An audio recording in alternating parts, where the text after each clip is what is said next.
അപ്പോൾ ഉൽപ്പത്തി, പുറപ്പാട്, ലേവ്യ, സംഖ്യ, ആവർത്തനം, ഇത് യഹോവ എന്ന് പറയുന്ന ഇസ്രായേൽ ജാതിയുടെ ദൈവം അവരെ വിളിച്ചു, അവരെ തെരഞ്ഞെടുത്തു, അവരുമായിട്ടൊരു ബന്ധം സ്ഥാപിച്ചു. അവൻ്റെ ഹിതം അവൻ അറിയിക്കുകയാണ്. ആ ഹിതത്തിനകത്ത് ന്യായപ്രമാണത്തിൻ്റെ 10 കൽപ്പനയുണ്ട്. അതുകൂടാതെ കവിതകളുണ്ട്, കഥകളുണ്ട്, മോശയും ഇസ്രായേൽ ജനത്തിൻ്റെ ദൈവമായിട്ടുള്ള അനുഭവങ്ങളുണ്ട്. ഇതെല്ലാം കൂടെ അടങ്ങുന്ന സംഗതിയാണ് തോറ എന്ന് നമ്മൾ വിളിക്കുന്നത്. ആ തോറയ്ക്കകത്ത് തന്നെ വാസ്തവത്തിൽ പറഞ്ഞാൽ ദൈവം ഇവർക്ക് ഭാവിയിൽ സംഭവിക്കാൻ പോകുന്ന കാര്യങ്ങളെക്കുറിച്ച് മുഴുവനായിട്ടും പറഞ്ഞു. ദൈവം പറഞ്ഞു കഴിഞ്ഞു, ഈ യഹോവയാകുന്ന ഞാനാകുന്നു എന്ന് പറഞ്ഞ ദൈവം ഓൾറെഡി ഇവരോട് പറഞ്ഞു കഴിഞ്ഞു. എന്ത്? നിങ്ങൾ ഈ 10 കൽപ്പനകളെ മുഴുവനായിട്ടും ലംഘിക്കും എന്ന് മാത്രമല്ല, ദൈവത്തിൻ്റെ ഹിതത്തിൽ നിന്ന് പൂർണ്ണമായി മാറി നീതിയെ അനീതിയായും അനീതിയെ നീതിയായും വ്യാഖ്യാനിക്കും. അങ്ങനെ സംഭവിക്കുമ്പോൾ ദൈവം നിങ്ങളെ വിട്ടുപോകും. നിങ്ങൾ നിങ്ങളുടെ ശത്രുക്കളോടുള്ള യുദ്ധത്തിൽ പരാജയപ്പെടും. നിങ്ങളെ ദൈവം ആ സമൂഹങ്ങളിൽ ചിതറിപ്പിക്കും. നിങ്ങൾ വീണ്ടും അടിമത്തത്തിലേക്ക് പോകും. ആ അടിമത്തത്തിലേക്ക് പോയ ശേഷം ഞാൻ നിങ്ങളുടെ അടുക്കിലേക്ക് മടങ്ങി വരും. ഈ തോറയുടെ അടിസ്ഥാനത്തിലാണ് പിന്നീട് കാര്യങ്ങളൊക്കെ നടക്കുന്നത്. നമ്മൾ ആ പഴയ നിയമത്തിലെ ഗ്രന്ഥങ്ങൾ ഓരോന്നായിട്ട് വായിച്ച് നോക്കിയാൽ നമുക്ക് മനസ്സിലാവും. ഇസ്രായേൽ ന്യായാധിപന്മാരുടെ പുസ്തകം മുതൽ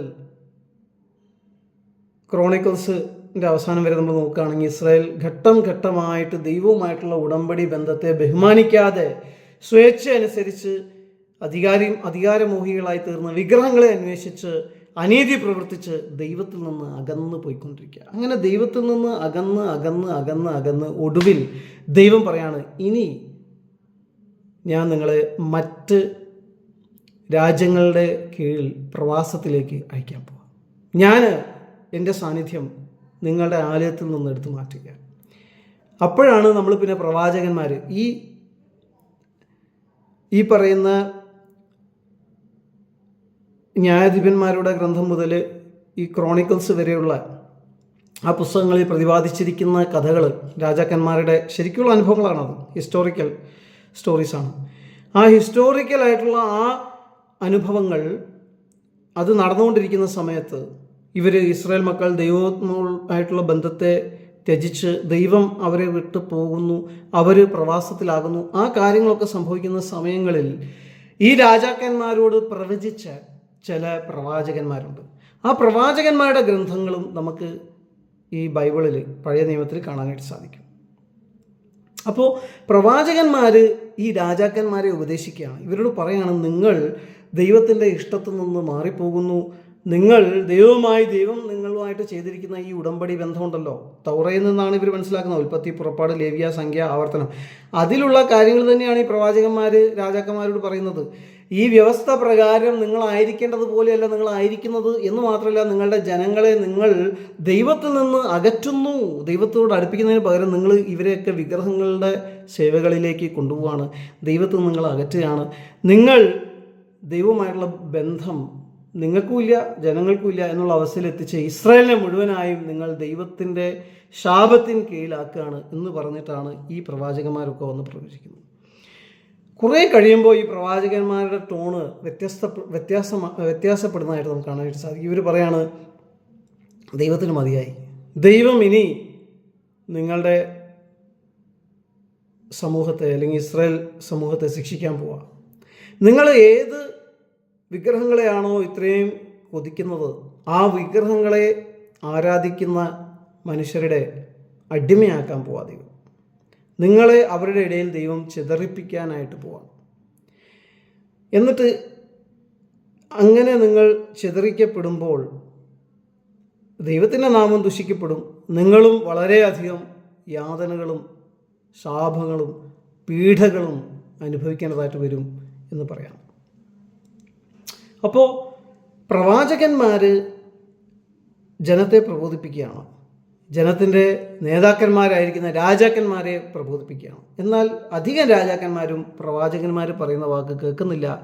ഒടുവിൽ ദൈവത്തിൻ്റെ സാന്നിധ്യം എഹെസ്കേൽ എന്ന് പറയുന്ന പ്രവാചകനും യിരെമ്യാവ് എന്ന് പറയുന്ന പ്രവാചകനും മനസ്സിലാക്കുന്നത് ദൈവത്തിൻ്റെ സാന്നിധ്യം തന്നെ എന്ന് വെച്ചാൽ ദൈവം അവരെ കൂടെ ഉണ്ടായിരിക്കുമ്പോഴാണല്ലോ ഈ അനുഗ്രഹത്തിൻ്റെ അവസ്ഥയുള്ളത്. ദൈവം അവരെ വിട്ടുപോയി കഴിഞ്ഞാൽ പിന്നെ അനുഗ്രഹത്തിൻ്റെ അവസ്ഥയില്ല, പിന്നെ ശാപമാണ്. അപ്പോൾ ദൈവത്തിൻ്റെ സാന്നിധ്യം അവരുടെ ദൈവാലയത്തിൽ നിന്ന് വിട്ടുപോകുന്നതായിട്ട് ഈ പ്രവാചകന്മാർ കാണുന്നു ദർശനത്തിൽ. ആ ദൈവ സാന്നിധ്യം ദൈവാലയത്തിൽ നിന്ന് വിട്ടുപോയ ശേഷമാണ് അന്യജാതിക്കാർ വന്നിട്ട് ഈ ദൈവാലയങ്ങളെ തകർക്കുന്നത്. ഈ ദൈവാലയത്തെ, യെരുശലേമിലുള്ള മെയിൻ ദൈവാലയത്തെ അവർ തകർക്കുന്നു. യെരുശലേമിനെ തകർത്ത ശേഷം യഹൂദന്മാരെല്ലാം ബാബിലോൺ സാമ്രാജ്യത്തിൽ പലയിടത്തായിട്ട് ചിതറിപ്പോകുന്നു. അവരുടെ കയ്യിൽ ന്യായപ്രമാണത്തിൻ്റെ ഈ ഗ്രന്ഥങ്ങളുണ്ട്, പ്രവാചകന്മാരെഴുതിയ പുസ്തകങ്ങളുണ്ട്. എന്നാൽ ദൈവം അവർക്ക് വാഗ്ദത്തമായി കൊടുത്ത ഭൂമിയിൽ നിന്നും ദൈവം അവരുമായി ചെയ്തിരിക്കുന്ന ഉടമ്പടിയിൽ നിന്നും പൂർണ്ണമായും അകന്നു പോയിരിക്കുന്നു. ആ ഒരു അവസ്ഥയിലാണ് പഴയ നിയമം അവസാനിക്കുന്നത്. എന്നാൽ ഈ പ്രവാചകന്മാരിൽ കൂടെ ദൈവം ഒരു സദ്വാർത്തയും കൂടെ ഇവരെ അറിയിക്കുകയാണ്. മോശെ പറഞ്ഞിരുന്നല്ലോ എന്നെ പോലെയുള്ള ഒരു പ്രവാചകൻ വരുമെന്ന്. മോശെ പറഞ്ഞിരുന്നല്ലോ അന്ന് ദൈവം ഹൃദയപരിച്ഛേദന നടത്തുമെന്ന്. അങ്ങനെ ഒരു കാലഘട്ടം മുന്നോട്ട് വരികയാണ്. ദൈവം അങ്ങനെ ഒരു സമയം നിശ്ചയിച്ച് വെച്ചിരിക്കുകയാണ്. ദൈവത്തിൻ്റെ സാന്നിധ്യം, നിങ്ങളെല്ലാവരും തിരിച്ചു വരും യെരുശലേമിലേക്ക്. തിരിച്ചു വന്നിട്ട് നിങ്ങൾ യെരുശലേമിൽ ദൈവാലയം പണിയും എന്ന് മാത്രമല്ല, ദൈവത്തിൻ്റെ സാന്നിധ്യം നിങ്ങളുടെ നടുവിലേക്ക് തിരിച്ചു വരും. ഇപ്രാവശ്യം ദൈവത്തിൻ്റെ സാന്നിധ്യം നിങ്ങളുടെ അടുക്കിലേക്ക് വരുന്നത് പണ്ട് ദൈവം ചെയ്ത ആ പഴയ ഉടമ്പടി മാതിരിയല്ല. ആ പഴയ ഉടമ്പടിയുടെ, അതാണ് ഈ പഴയ നിയമം എന്ന് പറയുന്നത്, പഴയ ഉടമ്പടി, മോശയുമായിട്ട് ദൈവം ചെയ്ത ഉടമ്പടി. ആ പഴയ ഉടമ്പടി, എബ്രഹാമുമായിട്ട് ദൈവം ചെയ്ത ഉടമ്പടി, ആ പഴയ ഉടമ്പടിക്കകത്ത് നിങ്ങൾക്ക് പരിച്ഛേദനയൊക്കെ ഏറ്റിട്ട് നിങ്ങൾ ഒരു സമൂഹമായി നിങ്ങളുടെ ദൈവാലയത്തിൽ ദൈവത്തെ ആരാധിച്ചിരുന്നു. നിങ്ങൾ ദൈവത്തിൻ്റെ ന്യായപ്രമാണം അനുസരിച്ചിരുന്നു. നിങ്ങൾ പാപക്ഷമയ്ക്ക് വേണ്ടി ആടുകളെയും മാടുകളെയും ഒക്കെ അർപ്പിച്ചിരുന്നു. നിങ്ങൾ ശബത്ത് നാൾ ശുദ്ധീകരിച്ച് ആചരിച്ചിരുന്നു. നിങ്ങൾക്ക് ചില പ്രത്യേകമായ വ്യവസ്ഥകളും ചില പ്രത്യേകമായ നിയമങ്ങളും ഒക്കെ ഉണ്ടായിരുന്നു. ചില പ്രത്യേക ഇറച്ചികൾ മാത്രം നിങ്ങൾ ഭക്ഷിച്ചു, ചിലത് നിങ്ങൾ ഭക്ഷിച്ചില്ല. എന്നാൽ ദൈവം ഇനി വീണ്ടും ഒരു ഉടമ്പടി ചെയ്യാൻ പോവാണ്. ആ പഴയ ഉടമ്പടിയെ ദൈവം പുതുക്കാനായിട്ട് പോവാണ്. ആ പുതുക്കിയ ഉടമ്പടിയാണ് പുതിയ നിയമം അഥവാ പുതിയ ഉടമ്പടി എന്ന് പറയുന്നത്. അപ്പോൾ ഈ പശ്ചാത്തലം മനസ്സിൽ വെച്ചിട്ട് വേണം നമ്മൾ യേശു ക്രിസ്തുവിനെ മനസ്സിലാക്കാൻ. അപ്പോൾ ഈ പുതിയ ഉടമ്പടി ദൈവം ചെയ്യും എന്ന് പ്രവാചകന്മാർ എഹെസ്കേലും യിരെമ്യാവും ഒക്കെ വിളിച്ചു പറയാണ്. പുതിയ ഉടമ്പടി ചെയ്യുമ്പോൾ ദൈവം നിങ്ങളുടെ പാപങ്ങൾ മുഴുവനായും ക്ഷമിക്കും. കാരണം പാപം കാരണമാണല്ലോ ദൈവത്തിൻ്റെ സാന്നിധ്യം നിങ്ങളെ വിട്ടുപോയത്. നമ്മളിനി ആദാമിൻ്റെ സ്റ്റോറിയിലേക്ക് വരികയാണെങ്കിലും പാപം കാരണമാണല്ലോ ദൈവത്തിൻ്റെ സാന്നിധ്യം ആദാമിൽ നിന്നും ഹവ്വയിൽ നിന്നും വിട്ടുപോയത്. പാപം ദൈവം ക്ഷമിക്കും. ദൈവം നിങ്ങളുടെ പാപങ്ങൾക്ക് ശാശ്വതമായ ഒരു പരിഹാരം നടത്തും. നിങ്ങളുടെ പാപങ്ങൾ ദൈവം ക്ഷമിച്ചിട്ട് ദൈവം അവൻ്റെ ആത്മാവിനെ നിങ്ങളുടെ അടുക്കലേക്ക് അയക്കും. പക്ഷെ പഴയ ഉടമ്പടിക്കകത്ത് ദൈവം ദൈവാലയത്തിനകത്ത് എല്ലാവരുമായിട്ടുള്ള ബന്ധത്തിൽ അയച്ചതുപോലെയല്ല അയക്കുന്നത്. ചില സെലക്റ്റഡ് ആയിട്ടുള്ള പ്രവാചകന്മാരുടെ മേലും ചില സെലക്റ്റഡ് ആയിട്ടുള്ള രാജാക്കന്മാരുടെ മേലും ദൈവത്തിൻ്റെ ആത്മാവ് ഇറങ്ങി വന്നത് മാതിരിയല്ല ഇറങ്ങി വരാൻ പോകുന്നത്. ഇനി ഓരോ വ്യക്തിയുടെ മേലും, ഈ പുതിയ ഉടമ്പടിക്കകത്ത് ഓരോ വ്യക്തിയുടെ മേലും ദൈവത്തിൻ്റെ ആത്മാവ് വരാനായിട്ട് പോവാണ്. ഓരോ വ്യക്തിക്കും ദൈവവുമായിട്ട് വ്യക്തിപരമായ ബന്ധമുണ്ടാകാൻ പോവാണ്. പഴയ ഉടമ്പടിക്കകത്ത് നിങ്ങൾ സാമൂഹികമായിട്ടാണ് ദൈവവുമായിട്ട് ബന്ധപ്പെട്ടുകൊണ്ടിരുന്നത്. പക്ഷേ ഇപ്പോൾ ഓരോ വ്യക്തിക്കും ദൈവവുമായിട്ട് ബന്ധമുണ്ടാകാൻ പോവാണ് വ്യക്തിപരമായിട്ട്. ദൈവം നിങ്ങളുടെ ഹൃദയങ്ങളെ, കല്ലുപോലെ ഇരിക്കുന്ന ദൈവത്തോട് അനുസരണക്കേട് കാണിക്കുന്ന നിങ്ങളുടെ ഹൃദയങ്ങളെ മാറ്റാൻ പോവാണ്. നിങ്ങളുടെ ഹൃദയങ്ങളെ ദൈവം അവൻ്റെ ആത്മാവിനാൽ പരിച്ഛേദന ചെയ്യാൻ പോവാണ്. അങ്ങനെ നിങ്ങളുടെ ഹൃദയങ്ങൾ ആത്മാവിനാൽ പരിച്ഛേദന ചെയ്യപ്പെട്ട് കഴിയുമ്പോൾ മാംസളമായ ഹൃദയങ്ങളായിത്തീരും. ദൈവത്തെ അനുസരിക്കാൻ താല്പര്യപ്പെടുന്ന, അതിന് പ്രാപ്തരായ ഹൃദയങ്ങളായിത്തീരും. ആ മാംസളമായ ഹൃദയത്തിലേക്ക് ദൈവം സ്നേഹമാകുന്ന ആ ന്യായപ്രമാണം, ദൈവത്തെ ഏറ്റവും അധികം സ്നേഹിക്കണം, നിന്നെപ്പോലെ തന്നെ അയൽക്കാരനെ സ്നേഹിക്കണം എന്ന് പറയുന്ന ആ ന്യായപ്രമാണത്തിൻ്റെ 10 കൽപ്പനകളെ എഴുതാനായിട്ടിടയാകും. അങ്ങനെ ഒരു പുതിയ ഉടമ്പടി ദൈവം ചെയ്യാൻ പോകും.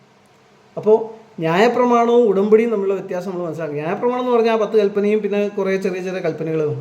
പക്ഷേ ഉടമ്പടി എന്ന് പറഞ്ഞാൽ അതിനേക്കാളും വലുതാണ്. ദൈവം അവരും തമ്മിലുള്ള കോൺട്രാക്റ്റാണ് ഉടമ്പടി. ദൈവത്തിൻ്റെ സാന്നിധ്യം അവരുടെ മേലുണ്ടെങ്കിൽ അവർക്ക് അനുഗ്രഹം ഉണ്ടാകും. അവരുടെ ഇടയിലുള്ള ചില ആളുകളൊക്കെ ന്യായപ്രമാണത്തെ തെറ്റിച്ച് അങ്ങനെ ഇങ്ങനെയൊക്കെ ജീവിക്കുന്നുണ്ടാവും. അവർക്കുള്ള പരിഹാരങ്ങളൊക്കെ കൊടുത്തിട്ടുണ്ട്. ചിലർക്ക് ശിക്ഷ കൊടുക്കും, ചിലരുടെ പാപങ്ങൾ ക്ഷമിക്കപ്പെടും, ചിലർക്ക് ചില യാഗങ്ങൾ കഴിക്കാനായിട്ട് പറയും. അങ്ങനെയൊക്കെയാണ് കാര്യങ്ങൾ നടക്കുന്നതെങ്കിലും അവർ മൊത്തത്തിൽ സാമൂഹികമായിട്ട് നമ്മൾ പറയുകയാണെങ്കിൽ സമൂഹമായിട്ട് അവർക്ക് ദൈവമായിട്ട് നല്ല ബന്ധത്തിലായിരുന്നു. അവർ പഴയ ഉടമ്പടി ഉണ്ടായിരുന്ന കാലഘട്ടത്തിൽ ഉണ്ടായിരുന്നത്. പക്ഷേ ആ ഉടമ്പടി മുഴുവനായും തെറ്റിപ്പോയി. ദൈവ സാന്നിധ്യം അവരെ വിട്ടുപോയി. അവർക്ക് പിന്നെ ദൈവമായിട്ട് ബന്ധമില്ല. അവർ മുഴുവനായും ചിതറിപ്പോയി പല നാടുകളിലും. ആ ചിതറിപ്പോയവരൊക്കെ തിരിച്ചു വരും എന്നാണ് പറയുന്നത്. തിരിച്ചു വന്നിട്ട് ഇവരുമായി ദൈവം പുതിയ ഉടമ്പടി ചെയ്യും. ആ ദൈവാലയത്തിലേക്ക് ദൈവത്തിൻ്റെ സാന്നിധ്യം വരുന്നത് പുതിയ രീതിയിലായിരിക്കും. ഓരോ വ്യക്തിയുമായിട്ട് ദൈവം വ്യക്തിപരമായി ബന്ധപ്പെടും. അവർക്കാരും വേറെ ആരും വന്നിട്ട് ഇതാ നിങ്ങളുടെ ദൈവം എന്ന് മനസ്സിലാക്കി കൊടുക്കേണ്ട ആവശ്യം വരില്ല. ഓരോരുത്തരുടെയും പാപങ്ങൾ, എല്ലാവരുടെയും മൊത്തത്തിലുള്ള പാപങ്ങൾ ദൈവം ക്ഷമിക്കും. അതിനുള്ള ശാശ്വതമായ ഒരു യാഗം, ഒരു പരിഹാരം ദൈവം നടത്തും. പാപം ക്ഷമിക്കപ്പെട്ടെങ്കിലേ ശാപം പോകുള്ളൂ. ശാപം എന്ന് പറഞ്ഞാൽ എന്താണ്? മരണം. പാപം ക്ഷമിക്കപ്പെട്ടെങ്കിലേ മരണമാകുന്ന ദ്രവത്വമാകുന്ന ശാപം പോകുള്ളൂ. പാപവും ശാപവും പോകും.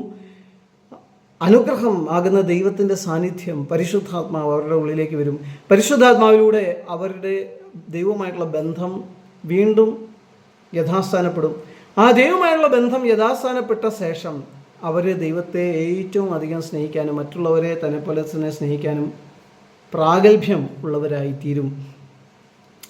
ദൈവത്തെ സ്നേഹിക്കുന്നത് കൊണ്ട് അവർ കൊലപാതകം ചെയ്യൂല, വ്യഭിചാരം ചെയ്യൂല, അല്ലേ,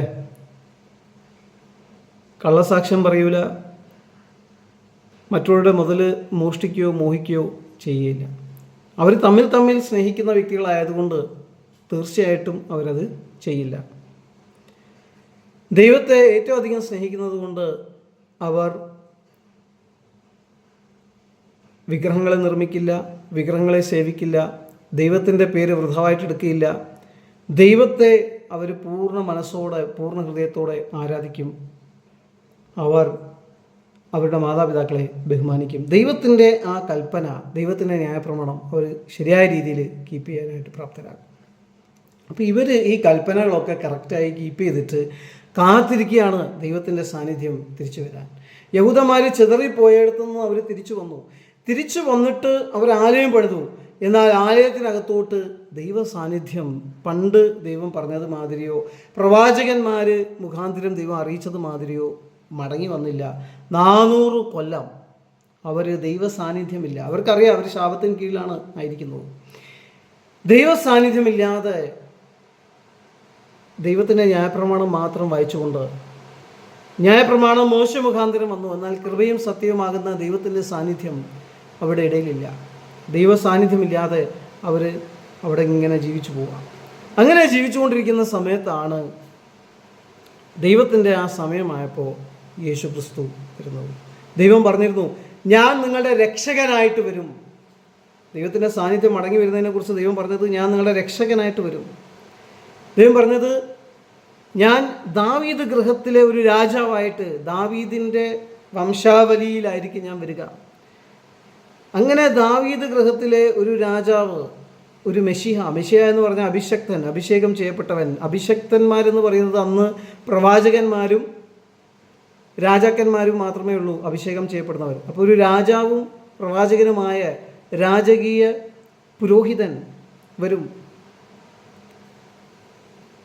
രാജാക്കന്മാരും പ്രവാചകന്മാരും പുരോഹിതന്മാരുമാണ് അഭിഷേകം ചെയ്യപ്പെടുന്നത്. അപ്പോൾ രാജകീയ പുരോഹിതനായ ഒരു വ്യക്തി വരും.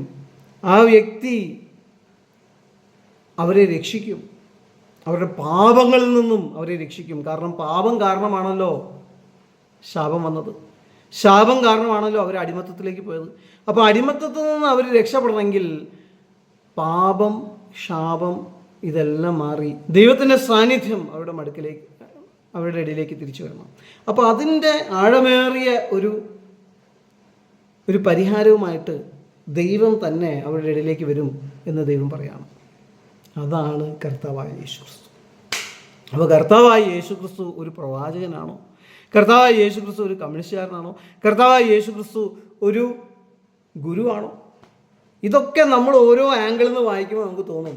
പക്ഷേ ഈ പുസ്തകത്തിൻ്റെ പശ്ചാത്തലത്തിൽ നിന്നും കർത്താവായ യേശു ക്രിസ്തുവിനെ കുറിച്ച് നമ്മൾ മനസ്സിലാക്കുകയാണെങ്കിൽ കർത്താവായ യേശു ക്രിസ്തു ഇതിനേക്കാളും ഒക്കെ എത്രയോ വലിയവനാണ്.